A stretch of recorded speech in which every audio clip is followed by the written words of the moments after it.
Ang Joker, Folie Deux o Joker 2 ay nakatakdang ipalabas sa mga sinehan sa Pilipinas sa Oktubre 2, 2024.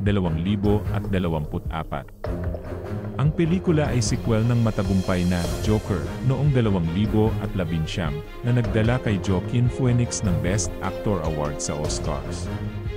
Kasama sa bagong pelikula si Lady Gaga bilang Harley Quinn na ipinakita na sa mga unang promotional materials, at ang tema ng pelikula ay magiging musical na may kakaibang twist. Bilang karagdagang balita, maraming fans ang inaabangan ang chemistry ni Phoenix at Gaga, na pinuri ng direktor na si Todd Phillips at ni Phoenix mismo para sa dedikasyon ni Gaga sa kanyang karakter bilang Harley Quinn. Abangan din ang trailer ng pelikula na naipakita na noong Abril. Mag-subscribe na sa aking channel para sa mga bagong videos. Huwag kalimutang i-click ang notification bell para updated ka palagi.